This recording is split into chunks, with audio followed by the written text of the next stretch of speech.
Ne Zha 2 is not just a film, it is a cultural earthquake.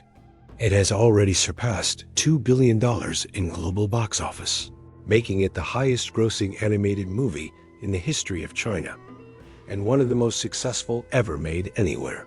In a matter of weeks, it has outperformed Hollywood franchises, filled theaters across Asia, and pushed its way into the Western market, where audiences who had never heard of Ne Zha before are suddenly asking who this fiery child really is. Why is this story so powerful that millions are watching it worldwide, even though its roots stretch back more than 3,000 years ago? The answer is that Ne Zha 2 is not simply a cartoon adventure. It is a retelling of one of the most enduring myths in Chinese tradition, a myth that has survived dynasties, revolutions, and cultural upheavals, because it speaks to something primal about rebellion, destiny, and divine wrath. The movie has packaged this ancient tale into dazzling 3D animation and superhero-like storytelling, but the character at its center was never invented for cinema. He was born in the pages of Feng Shen Yanyi, known in English as Investiture of the Gods, one of the great epic novels of China. In those pages, Ne Zha is not a mischievous comic relief, nor simply an underdog hero who learns to accept himself. He is a god-child who wages war against dragons, defies the authority of heaven, and chooses death rather than submission. You must first understand how deep these myths run, because every frame of the movie borrows power from a legend that generations feared and admired. The phenomenon of Ne Zha 2 lies in the tension between film and myth, between modern adaptation and the ancient figure who is both savior and threat. In this episode, we will unravel who Ne Zha truly was, the child god who is both hero and destroyer, how his myth was told in temples and scrolls, and why his legend carries enough force to still dominate box offices today. Ne Zha is not a modern invention of filmmakers, but one of the central figures in the 17th century epic Investiture of the Gods, or Feng Shen Yanyi. His story begins with a birth so strange that it shocked even his parents. His mother carried him not for months, but for 3 entire years. And when the time came, she did not deliver an ordinary baby, but a pulsating ball of flesh. Fearing sorcery, his father Li Jing drew his sword and cut it open, only to see a living child emerge fully formed, eyes blazing, already radiating a divine presence. This miraculous beginning set Ne Zha apart from the moment of his first breath, and unlike most children, he did not stumble or crawl. He stood ready with supernatural weapons, and the fate of nations tied to his name. Descriptions of his appearance emphasize both his youth and his menace.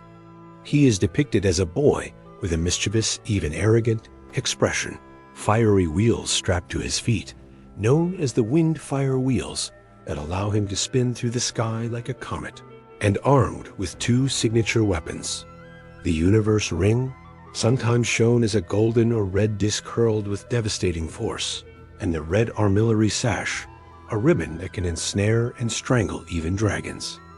The combination of childlike form and apocalyptic weaponry made him at once endearing and terrifying.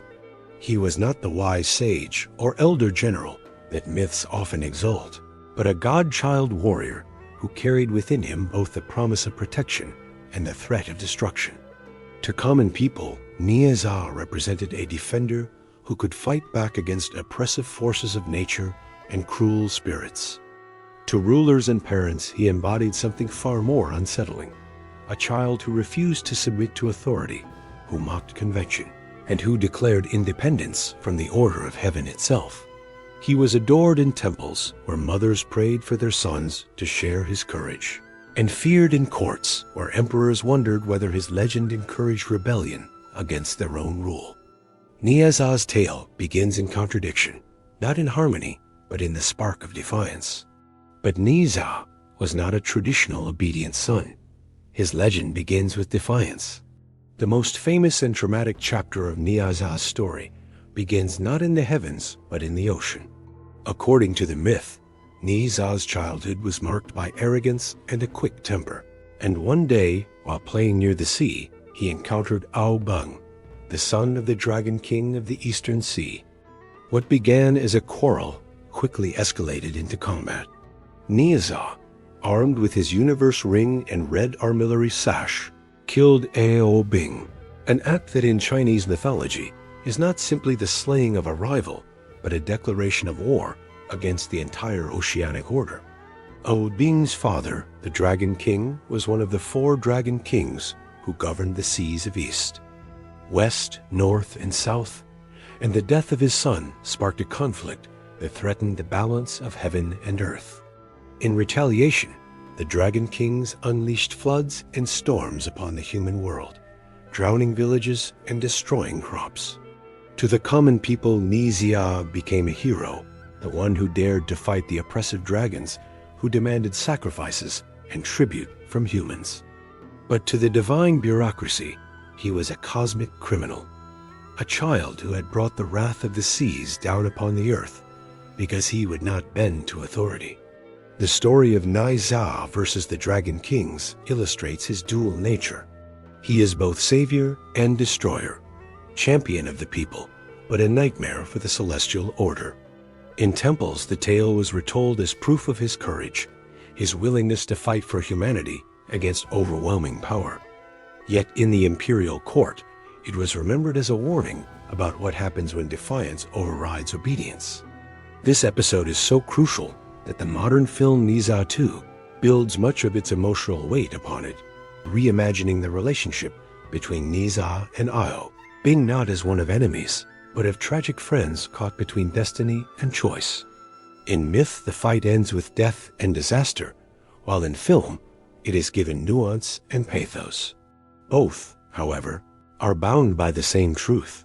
Ne Zha's rebellion could not be contained by either family or heaven, and his defiance pushed him beyond the limits of life itself.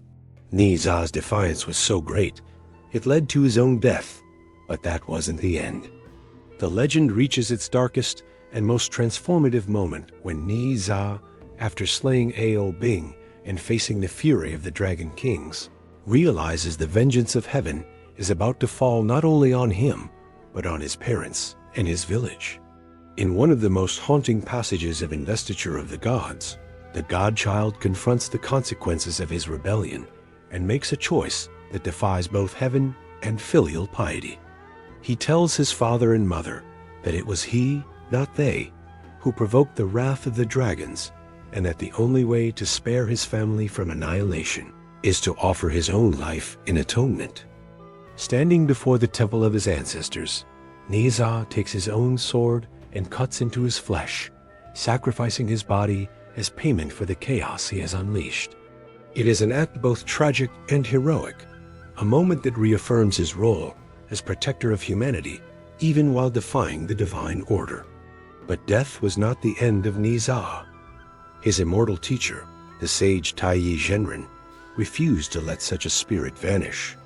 Gathering lotus blossoms from the sacred pond, Taiyi used divine magic to fashion a new body, one sculpted from purity and power, and placed Ne Zha's soul within it. From that moment, Ne Zha was reborn, no longer bound by mortal flesh, but carried by the strength of the lotus, a symbol of transformation and transcendence in Chinese culture. This second birth marked him as an unstoppable force, no longer merely a child god, but a warrior who carried both defiance and destiny in equal measure. The death and rebirth of Ne Zha turned him into more than a mythic hero. It made him an icon of renewal, a figure who embodies the idea that destruction can lead to new power, and that fate, however cruel, can be confronted and reshaped. In the modern retelling of Ne Zha 2, this cycle is given a psychological dimension, transformed into a metaphor for self-acceptance, friendship, and the struggle to define one's identity against the weight of expectations. Where the myth spoke of vengeance and divine punishment, the film speaks of personal destiny and human connection. Yet in both cases the message is clear. Ne Zha's story cannot be ended by death, because he is more than mortal. Reborn from a lotus, Ne Zha was no longer just a child, but a force even the heavens feared. What makes Ne Zha 2 such a phenomenon is not only the scale of its animation, but the way it reshapes a myth that once belonged to temples and storytellers into something that resonates with modern audiences. In the original myth, Ne Zha is chaotic, arrogant, and often cruel, a child who kills without hesitation and defies even his own father and the mandate of heaven. His role was never to comfort, but to unsettle, a god who stood on the edge of heroism and rebellion. The film chooses a different lens. It gives Ne Zha a deeply human dimension, layering his divine power with vulnerability, self-doubt, and even humor. Instead of simply a force of chaos, he becomes a boy caught between destiny and choice, someone audiences can sympathize with even as he carries the weapons of a god. This change creates a character who, for Western viewers, feels strangely familiar. In many ways, Ne Zha functions like the anti-heroes of Hollywood. He has the sharp tongue of Deadpool, the rebellious spirit of Loki, and the misunderstood heart of countless comic book figures. Yet his roots run far deeper than any modern franchise, tied to centuries of storytelling and religious practice. This blending of tones allows the film to reach two audiences at once. For Chinese viewers, it is a reimagining of a cultural icon whose tale has been told in opera, theater, and print for generations. For global viewers, it is an introduction to a new kind of mythic figure, one that feels as explosive and complex as any Marvel character, but carries the authority of a legend 3 millennia old. Nowhere is this balance clearer than in the relationship between Ne Zha and Ao Bing. In the myth, their bond is defined by violence, the slaying of Ao Bing, setting off floods and divine wrath. In the film, that event is transformed into a story of friendship strained by fate, with the two boys drawn together by the weight of expectations placed on them by their families and their worlds. Their tragedy is no longer simply an act of bloodshed, but a symbol of how destiny can divide even those who care for each other. By reshaping this rivalry into a bond, the movie creates a narrative that feels both timeless and contemporary. It speaks to themes of loyalty, identity, and the struggle against roles we are forced to play, while still echoing the grand scale of myth. This is the alchemy that makes Ne Zha 2 work. It respects the myth, but dares to reinvent it in a form that can travel far beyond its original audience.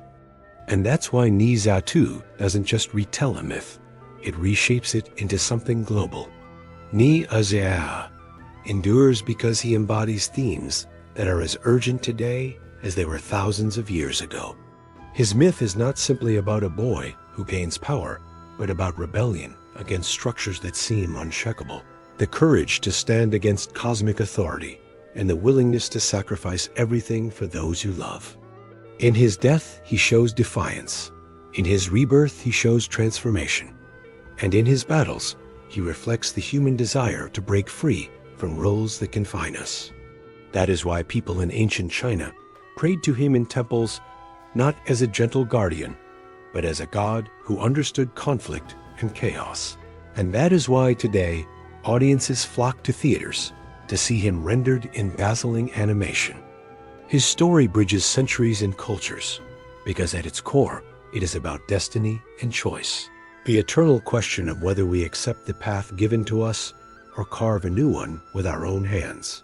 For Western audiences raised on the pantheons of Marvel and DC, Ne Zha feels both familiar and new. He has the rebellious edge of an anti-hero, but carries with him the sacred weight of 3,000 years of storytelling. He is not a superhero invented by publishers, but a child god whose legend has survived dynasties, wars, and cultural revolutions. Seeing him adapted into the blockbuster form reveals how myths can evolve without losing their soul, how stories written on temple walls can find new life on cinema screens. Ne Zha matters today because he proves that myth is not confined to the past.